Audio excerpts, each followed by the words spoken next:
Asatoma Om Asatoma Sadgamaya Sadgamaya Tamasoma Tamasoma Jyotirgamaya Jyotirgamaya Mrityorma Mrityorma Amritangamaya Amritangamaya Om Shanti Shanti Shantihi. Om Shanti Shanti Shanti.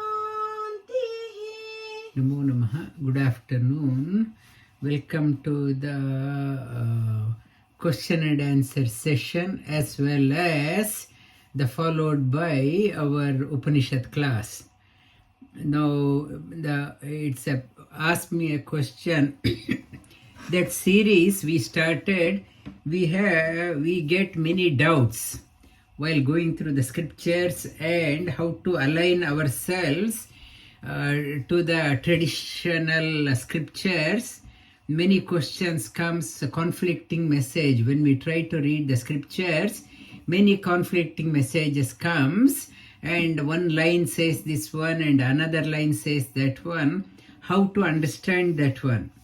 While this platform is for the children as well as the adults, you can clarify the doubts of the children in your house also, so that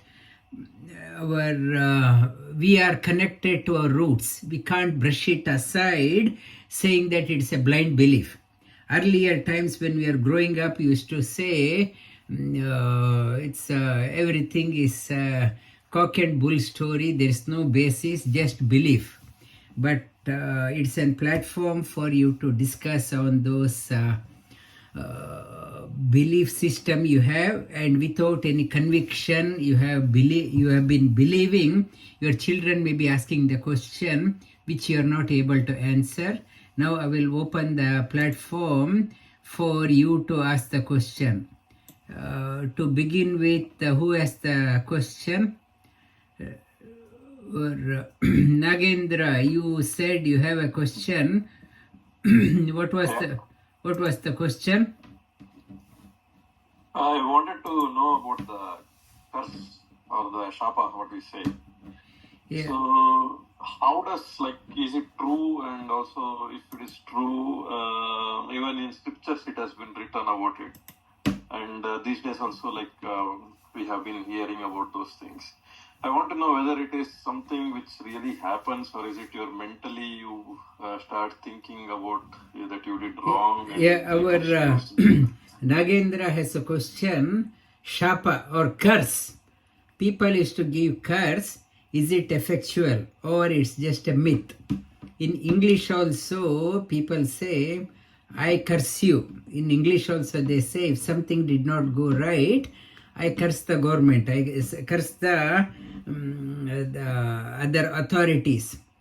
To curse, we should have something, energy. Energy, we say many things. If the weather, for example, this morning was 2 degrees in Melbourne, we curse the weather. It's a bloody, into spring, still we are cursing the divine play. If it's raining, we are cursing. It's in our cricket match, if it is spoiled by the rain, we curse. Our curse has no bearing because we have no stored energy. Curse is when you start doing the energy, sadhana, when you start doing the sadhana, by cursing, that positive energy you accumulated, you are draining it. Sometimes like a steam engine, time to time when the boiler is full, they release excess steam, went out the steam. They release, there is a safety valve is there to vent out extra pressure so that boiler is not burst. Curse is a process. Our capacity is not strong enough. In the form of like a boiler, we release in the pressure cooker. For example, when the pressure builds up, that weight goes up, so that extra pressure is released. So is when we have done extra energy has accumulated, we do not know how to channelize that energy. It gets out like a pressure cooker, vents out extra energy. Our body, we have not built up our capacity. That extra energy has to be dissipated. In the scriptures, for example, Gautama and Ahalya story, he cursed Ahalya, his wife, may you become become a stone. He had done such a intense sadhana, more than his ability. So it was a divine play. He can't hold that one. He had to release extra the punya sadhana. He beyond his capacity, he had done the sadhana. So he cursed Ahalya to get into the stone. But in the case of rishis, even a curse becomes a blessing. Because of that curse, Gautama's curse, Ahalya had a blessing of the sparsha of Lord Ramachandra's feet. In case of the great tapasvis, even if they curse, outcome is the positive, and for them, the extra pressure they have built up, it goes out. For us, we are a short-tempered person. It is another way of venting out extra sadhana. I do the sadhana, but I am very short-tempered. Short-tempered means I have not built up my capacity. I have done extra sadhana, and many people, they say, when they come out of the 1 hour sadhana, 2 hour meditation, when they come out, they are very agitated, very angry. Small things also they are getting agitated. They are angry and they are purging out extra energy they built, because their system is not yet developed. Through the sadhana, be mindful, build up your capacity. Otherwise, your extra sadhana, you went out in the form of anger. You start yelling at us, resulting in whatever extra energy you accumulated, it gets dissipated. That is the shapa, or getting anger or yelling at others. It is a way of purging out. For us, we curse the weather, but nothing happens, because we have no capacity. We have not done any sadhana. It is ineffectual, and we start swearing at when we are going. We wanted to get past that green light, but it became red. We start swearing at the street light also. We may be swearing, but no sadhana, no capacity is there. It is ineffectual. But if you are mindful, even if you have left some punya sadhana, try not to be swearing and venting out your anger. When you are mindful of that one, you know how to accumulate and store your punya. Okay.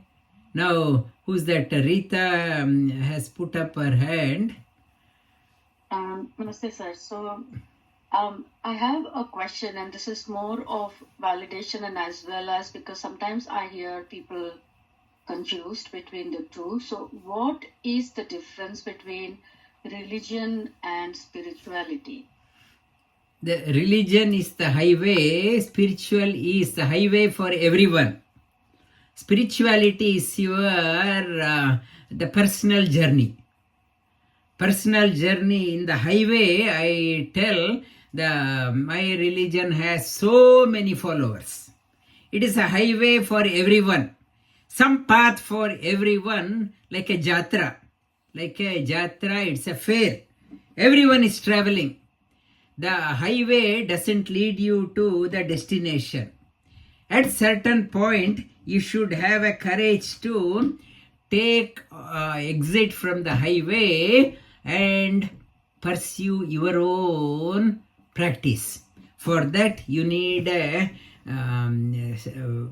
willpower, strength, and you have to be fearless. Many of us are so scared to take exit from the highway. Everyone is traveling, I am traveling. The spirituality, at certain stage, you should have a audacity to exit and find the path for yourself. Routine, and religion is mainly for an outer show. Spirituality is not an outer show, inner enrichment. We can't say, I don't want any religion. When you are part of the society, yes, you are part of the society. If you say, I'm not religious, then your children also, they have no faith. And outerly, you be the religious festivals and outer, yes, part of the society you are doing, but spirituality, not to forget your inner enrichment. You have to do that one, inner enrichment. Religion is like a container and spirituality is like a content. Without content, container has no meaning, and without the content, religion has no meaning. You need both. Religion, meaning of religion, what brings you together. In a society, when you are existing, you have to be part of the society. You can't say, I have nothing to do with people, I have nothing to do with any festival, I am all by myself. When you're all by yourself, you will be isolated from the society. You need both of them. Okay, yeah. And not to forget your personal journey, that is the spirituality. Thank you, sir. Yeah. Yes, next one, Akshaj. My question is, in the Mahabharata, how did Krishna and Arjuna first meet? Arjuna and Krishna meet much before from the childhood. It's Krishna's father, Vasudeva. Vasudeva's cousin was Kunti. Okay, Kunti, it's Vasudeva's cousin. Kunti's son Pandavas. They knew each other before that, before they went to the forest itself. Arjuna and Bhima had spent years in Dwaraka. They knew each other. They learned from Sri Krishna before itself.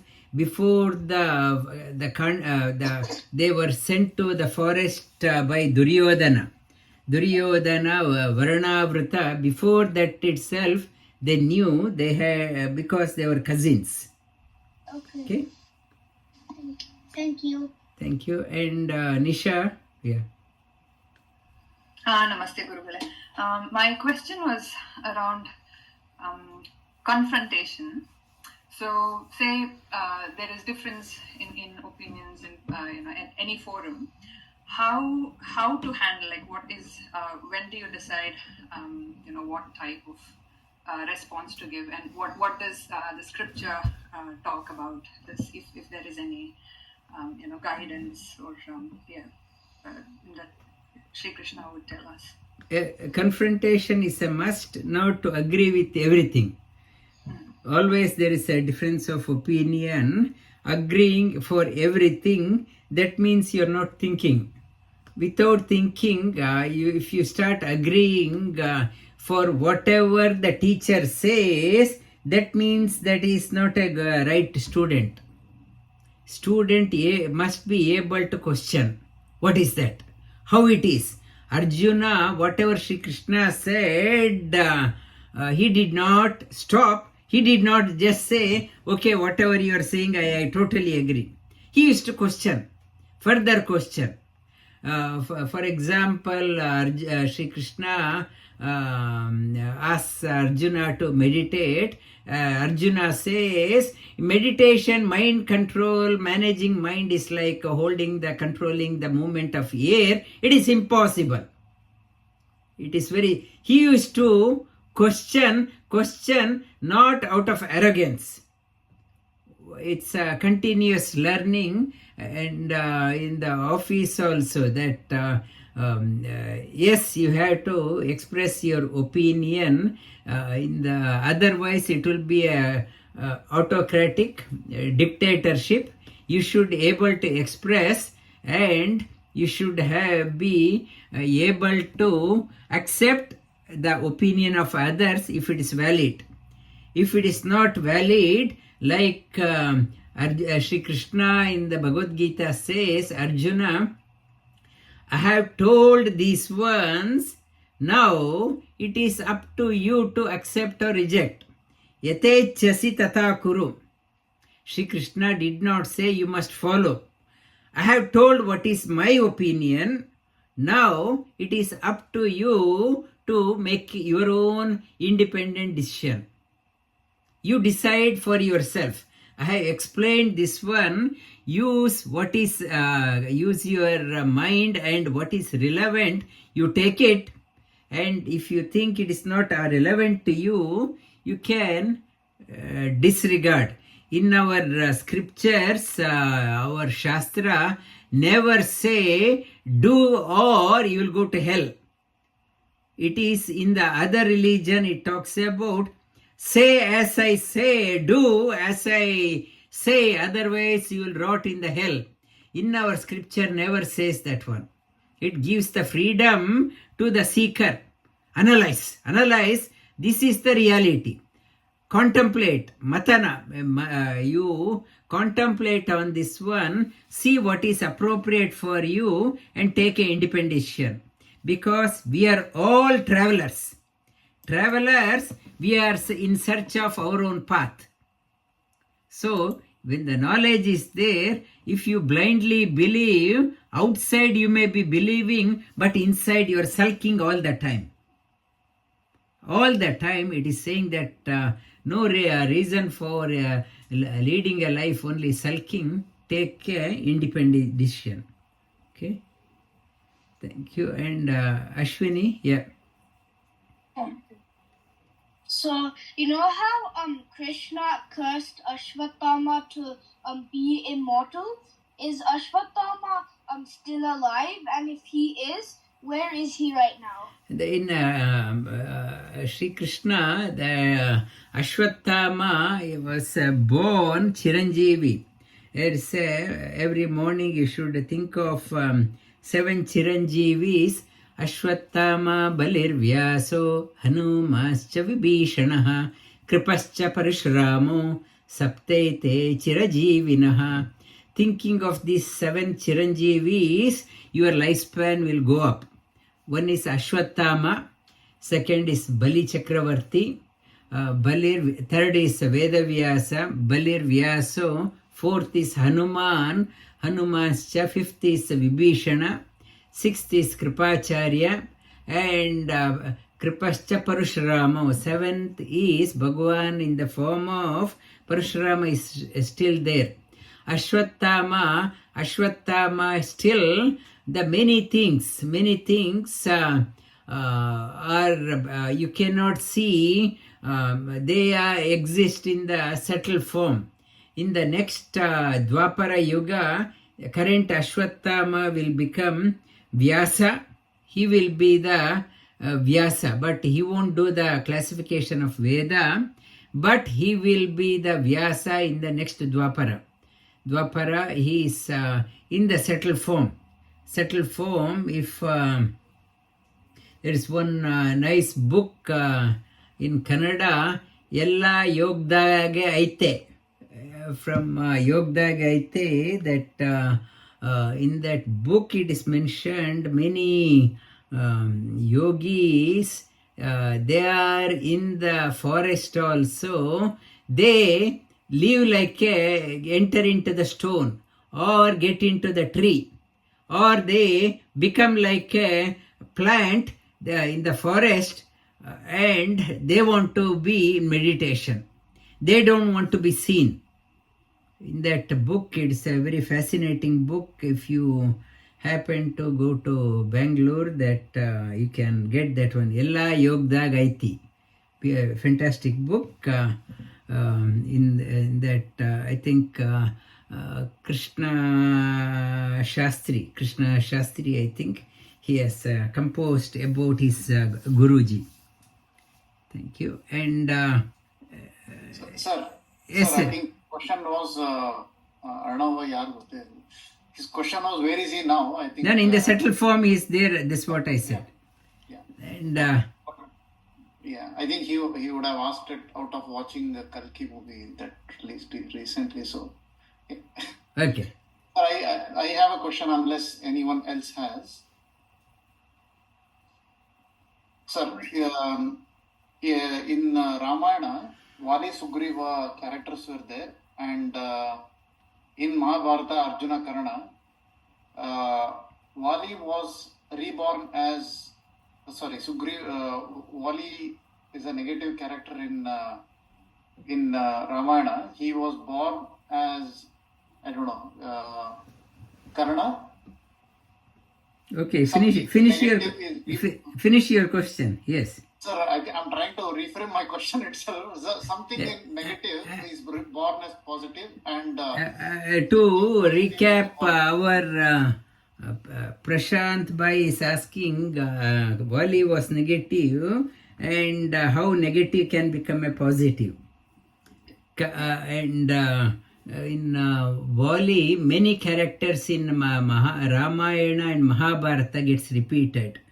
In Mahabharata, the characters, all the divine beings are born, negative beings also, Asuri Shakti also born. The war usually happens in the higher region. Those divine characters and Asuri characters came down. That war was fought on this plane. Why it was fought? To bring out the message also. It is not just a family land dispute case. In Vali, when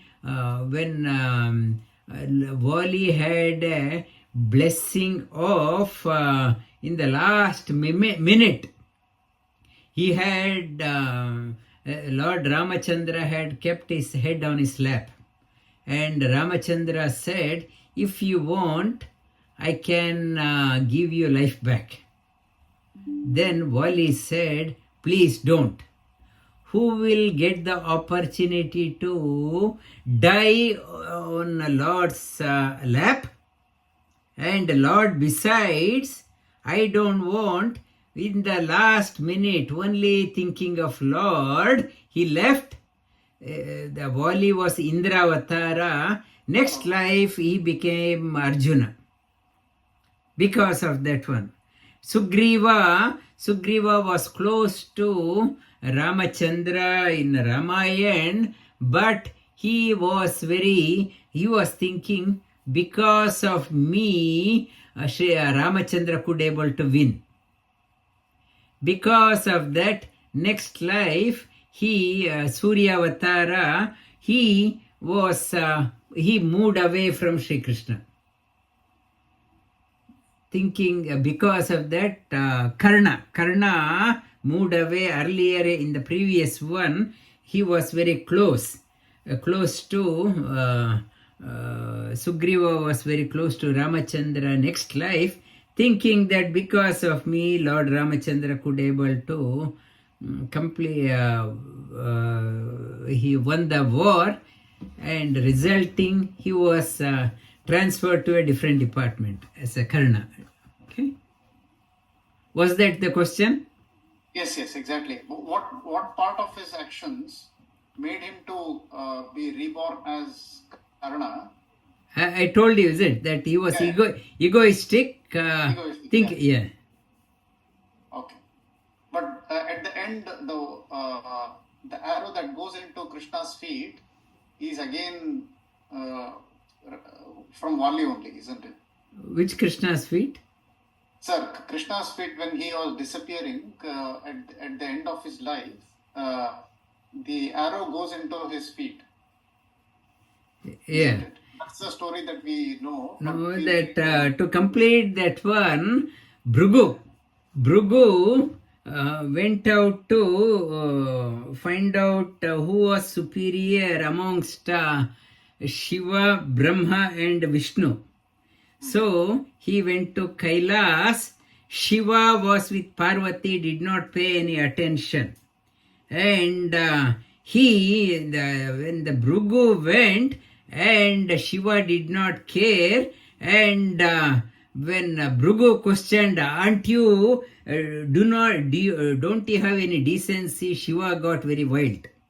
So Bhrigu concluded this man is getting very angry, so he's not the top. When he went to Brahmaloka, Brahma was with Saraswati, and he did not pay attention to Bhrigu. Then and Brahma also was agitated when questioned, so he thought he was not the ultimate. He went to Vaikuntha. Bhagavan Narayana was in Yoga Nidra, and pretending that he was asleep. Bhrigu went there, and Narayana did not get up, so he kicked on his chest. And immediately Narayana woke up. My apologies, did your feet get hurt? Started massaging his feet. Master started massaging his feet, not even a bit of anger. So Bhrigu concluded that Narayana is the highest. One who doesn't get angry is everything under control, he concluded. Bhrigu, because he kicked the Lord, and because of his karma, he was born as a hunter. To redeem, and he pleaded, please come and when Sri Krishna was wanted to go to Parandama, that Bhrigu as a hunter, he shot at the big toe of Sri Krishna, thinking that it was a deer to redeem Bhrigu. It was Bhrigu Rishi, and Sri Krishna wanted an opportunity to excuse to go back. He had left the body already, Sri Krishna, only the physical frame. Sri Krishna Brahma came and said, your avatara is over, please come back. Sri Krishna left his gross body, and he had gone to the Parandama, to that big toe. Bhrigu shot that one as it is a curse. Because of the curse, he was born as a hunter, and big toe. It was Sri Krishna wanted a reason to go back to his Parandama. In Ramayana says, Arjuna even performed the final rites to that body, the body of Sri Krishna, but in Bhagavad Gita, Sri Krishna says it is his body, Divya, divine body, nobody can touch it. Only for the people to understand it was just a outer casing, but he had already gone. He had already janma karma cha me divyam evam yo veti tatvitaha. Shri Krishna says, janma, my birth and departure is divya. Ordinary people do not understand, and Bhrigu was to redeem his curse. He was born as hunter, and that is the story. Any more questions? Yeah. Anupamaji has her hand up. Namaste Guruji, my son wants to ask a question. Yes. Namaste Guruji. My question is, who created yoga? Yoga, no created. Created is another name for Bhagavan is yoga. Yogo, yoga vidam neta. Yoga is the name of the God.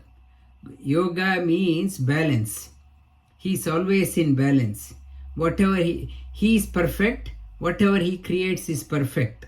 Whenever imperfection comes, yada yada hi dharmasya glanir bhavati bharata. Whenever there is a bit of imperfection, he comes and sets it right.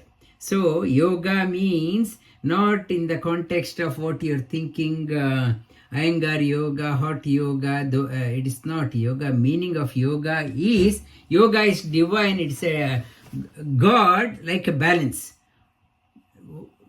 What was always in equilibrium, it is called as yoga. Yoga, for example, on the hot day, hot summer, scorching hot, Melbourne 40 degrees. If 2 days continuous 40 degrees, unbearable heat, to cool it down, rain comes. So, to set the balance right, too hot, rain comes. So, that is also yoga. It is the nature, how it sets the balance, that is yoga. Okay? Thank you, Guruji. Yeah. And any more questions? Yeah. Yeah, Pratim, you are unmute. Do you have any questions? Okay, I think we can. Yeah, Kala, you had a question, you said. Yeah. Anyone? I have one question. Yeah, Sumana has a question. Let them all aita. Yeah, Sumana, you want to ask the question? Yeah, so my question is, your so-called small sadhanas that you are doing, you're trying to meditate, you're trying to do sadhanas. Every day is different. One day you feel you have achieved something. Some days you feel your mind is wandering. My question is, say as you said, you continuously practice whatever it is, make it a habit. But how do you know that you are progressing in that path? Because some days are good, some days are bad. How do you sort of feel that, okay, how do you judge that you are progressing in that path? You're on the right track, or you're progressing on the path? The progressing, asking the question, how do you know you are progressing? The able to continue what you are doing still, that sadhana, it itself is indication that you are progressing.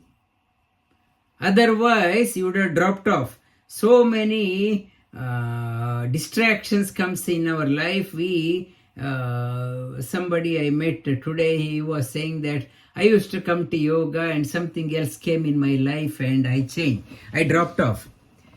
So, progressing means able to sustain. Sustain when you sit for meditation without na kinchidapi chintayet, not to put a precondition that I have to achieve this one. Not to na kinchidapi, able to sustain, leave it to him. And meditation, whatever practicing we are doing is nothing but if we are knocking at the door, it is up to him when he will open the door. The practice is nothing but continuously we are knocking at the door. We need to have a sincere devotee. Devotee is knocking at the master's door. It is up to the master when he or she will open. The able to keep on knocking itself indicates the bhakti. If a person is not at all interested, he will knock a couple of times and that's it, I will go somewhere else. Able to keep on knocking at door, that itself is called as a bhakti. That is a Guru Kripa, Hari Kripa. Then only we can continue. There is a song. Estu dina kadirali nina bhagilali. How long I have to keep on ask?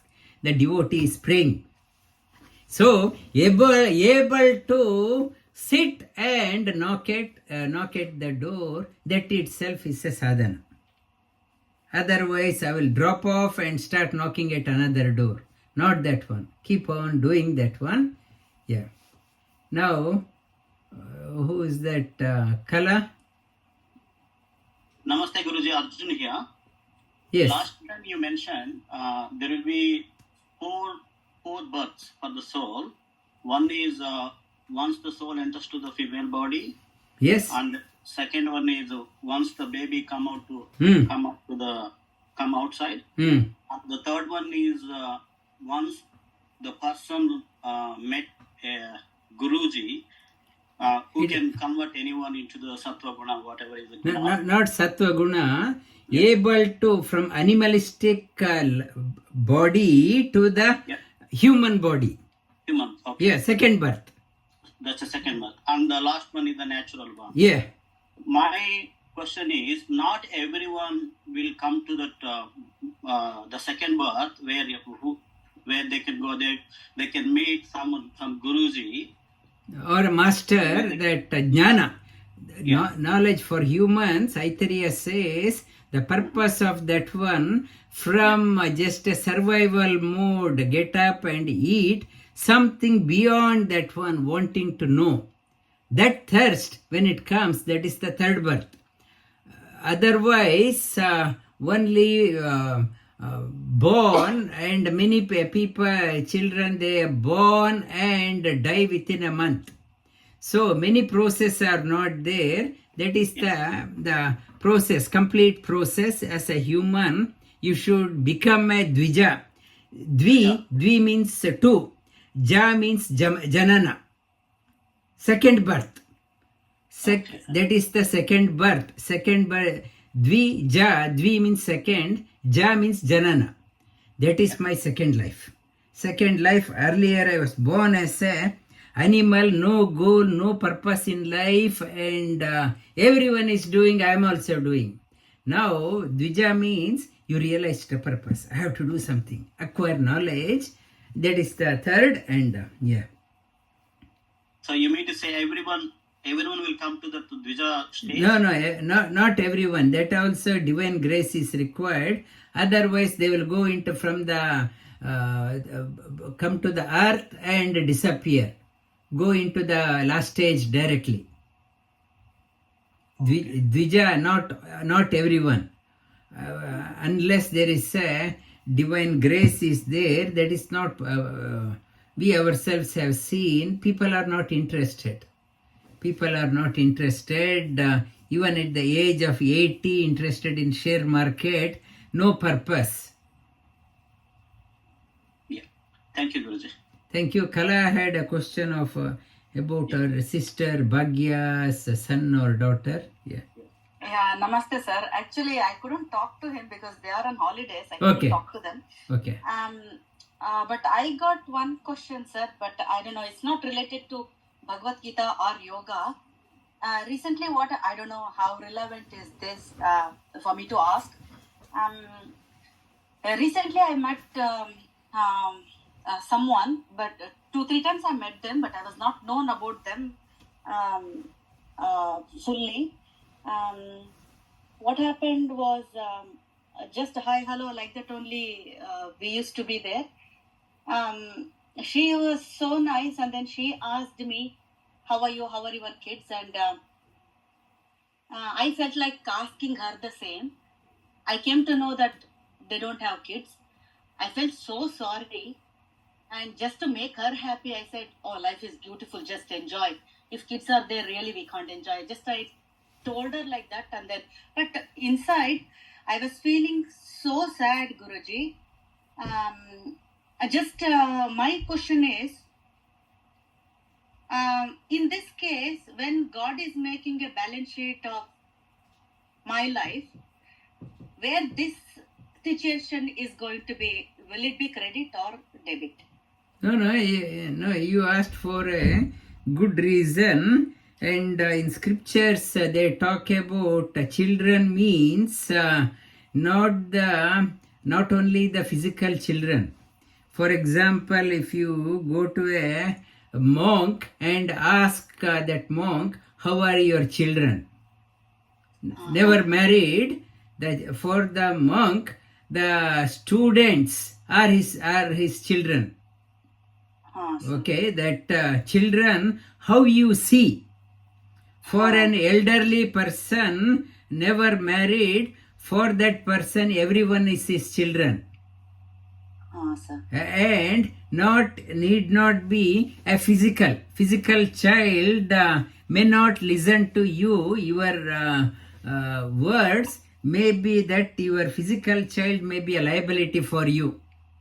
If you have a very liability child, rebellious child, and very negative child, if somebody asks you, how is your child? So you will be very wild.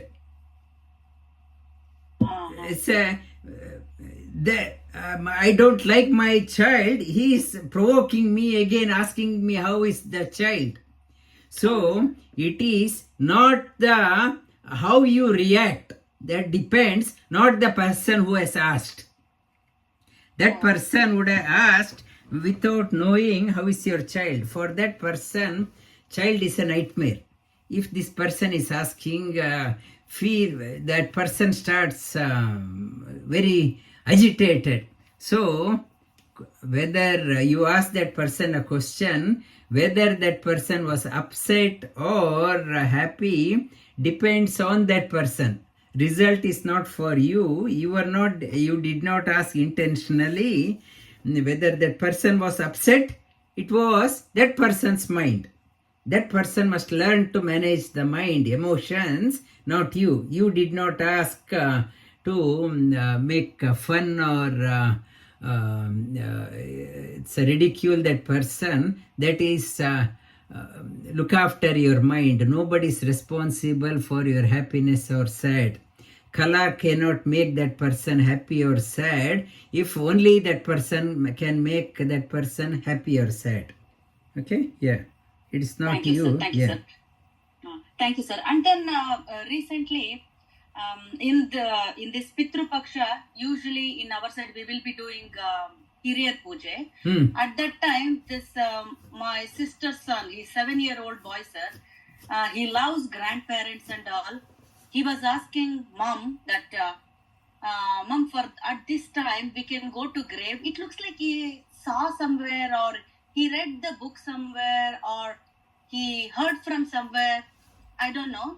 He was saying we can go to grave and we can bring our grandparents back. How can this small boy, he will be thinking about all this? And he was loving grandparents actually. And that was another thing. What do you think about this, sir, when a small, boy is talking about all this? And he knows everything about soul. It's not, about the soul and all. He knows everything. When he will be talking about all this, sometimes I will be a bit scared actually. Not scared that elders would have said your granddad is sleeping there in the grave. And that also, I want to bring that granddad here if he is sleeping.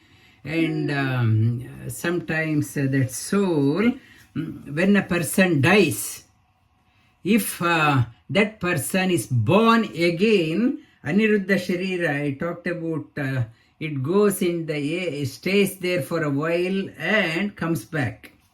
Sometimes it leaves, the time it is leaving, another person has died at the same time, so there is no time gap. That soul directly enters into the another person has died just now as it is leaving. Divine providence, that soul enters into that body. A small child born, and this soul enters the child born dead. So when it is there is no time gap left, that soul remembers the past. We hear that a child talking about previous life. This was my house in my previous life, and you read that one. It tells about my parents are there. You hear those stories in the paper.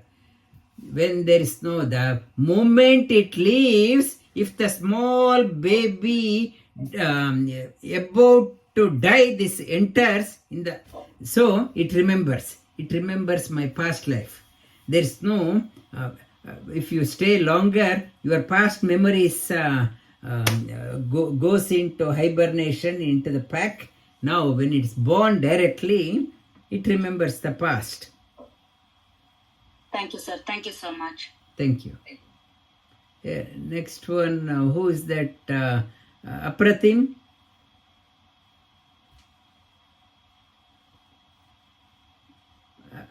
One hand up will raise, so I think next we can go to Ashwini. Ashwini, yeah. Namaste, Guruji.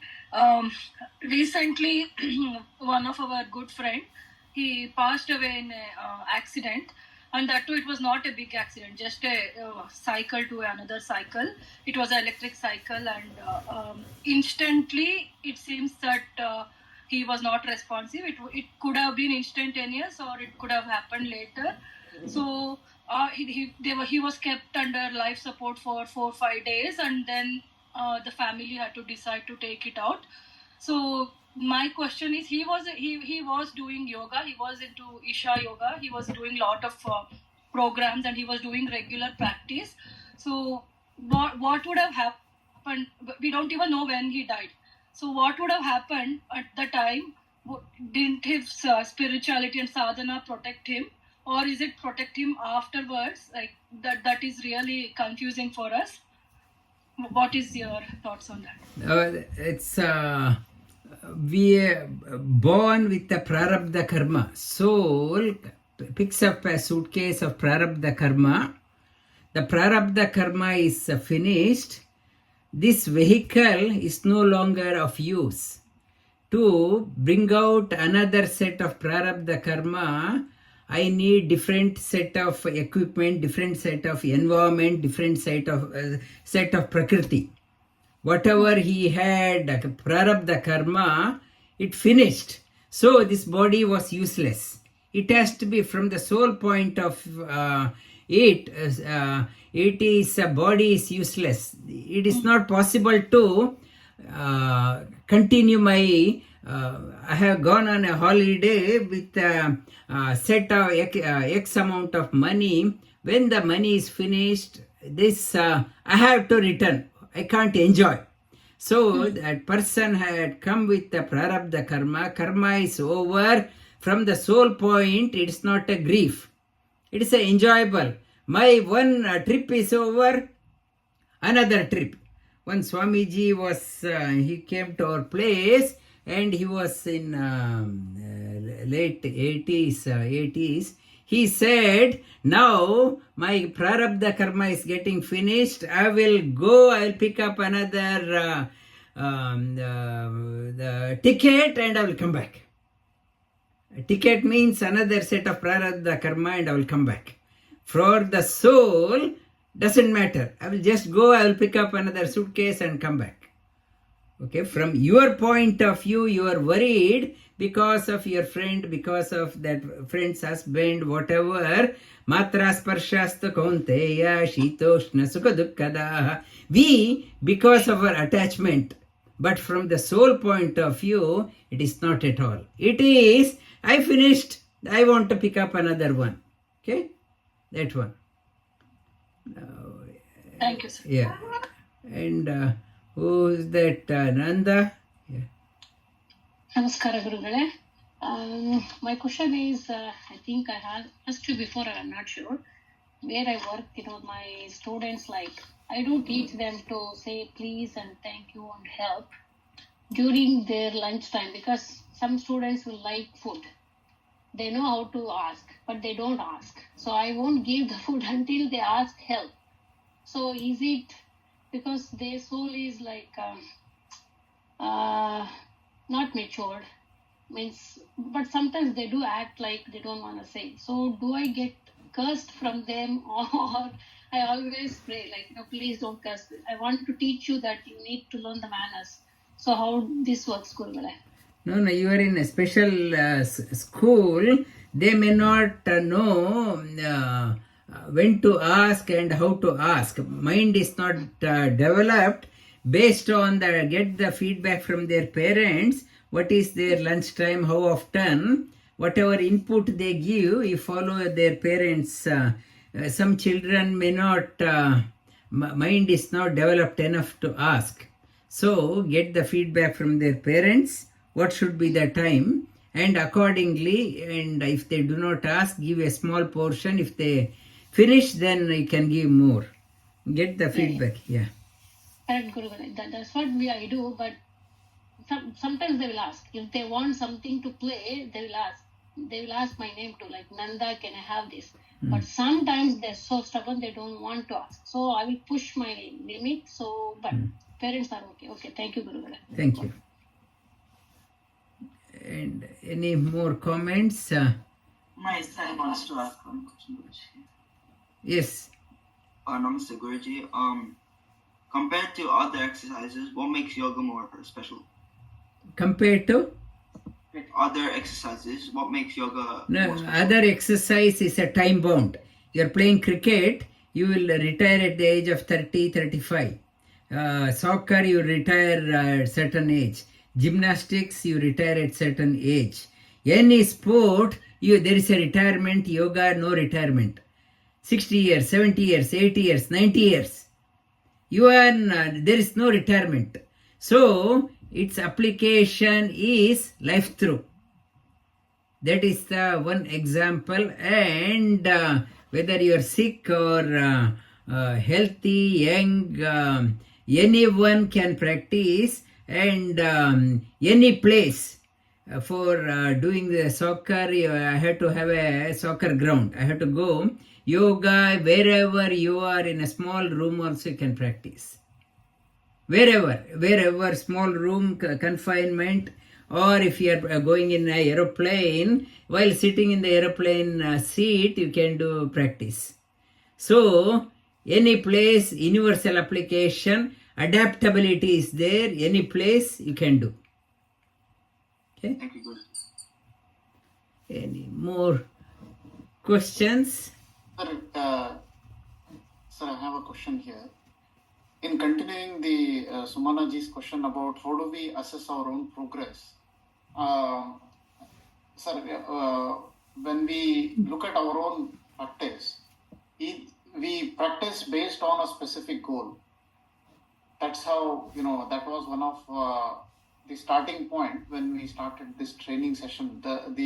You must have a goal without which you will get sidetracked here and there, or probably you will keep going on the same highway without, trying to follow or trying to take a deviation and find our own journey, right? So the question is, without having a goal, if we keep going, how do we still assess our own progress? That is the confusion. I have the same, And Shweta Shwatar Upanishad talks about the indicators of progress. Natasya rogo na jhara na mrityu yogagni ayam shariram lagutvam arogyam aloluptam varna prasadam sarasrastram mutra purisha alpam yoga pravrittim prathamam vadanti. It talks about outer indication that you are healthier. You are not falling sick often. And glow in the face is there, luster in the and peace within, and you feel lightness in the body. You're serene. Challenges, you're not getting agitated quickly, and your bowel movement, it's under control, and people are start commenting on you are so calm, you are cool as cucumber. So the outer indicator, also these are the outer indicators. If you qualify those ones, that means yes, yoga has helped me. Okay, yeah. Thank you. And any more comments or we another Nagendra might have last question. Nagendra. 29? Yeah, number No, 20. I don't have any questions. Yeah. Do you have an answer? Yeah. Yeah. Any summarize, Nagendra, or anyone want to summarize this session? Any comment? Next week also we'll start off with ask me a question, and if it is not there, we will roll on to Upanishad. Any comment? Anyone else? No, it was very good questions as well as very good answers. I could, especially Ritaji's religion and spirituality, there is a big confusion in India as well, and people have started telling I'm not religious, I'm spiritual, and all those. But I think the definition or the explanation which you gave, it's pretty good. I was just thinking we should make these things as a card or something and try to post it. Thank you. And if we do not have any more questions, who was that? Sushma had sent a question. I have a question to ask, but still stuck at work. And that is itself is a question. A question. Why? Yeah. I actually had a question suggestion. I actually have a lot of questions, and I parked my questions so that I can ask next week. But will it happen that we have so many questions that we are not able to go into Upanishads at all this term because the questions will keep coming? No, it's okay. Upanishad means any discussion between the teacher and student. It's also another Upanishad. Okay. Yeah. It's also Upanishad. Yeah. Thank you. Thank you. And our Prashant Bhai, if you can send out a message, prepare, and this is also part of Upanishad, and they can write down the questions, and it's an opportunity to discuss. While discussing, it is quite good questions came out today, and it's an enlightening for everyone. It's a relevant question for everyone. Thank you for all those who took part, and I look forward to seeing you again next week. Chant Om 3 times. Om.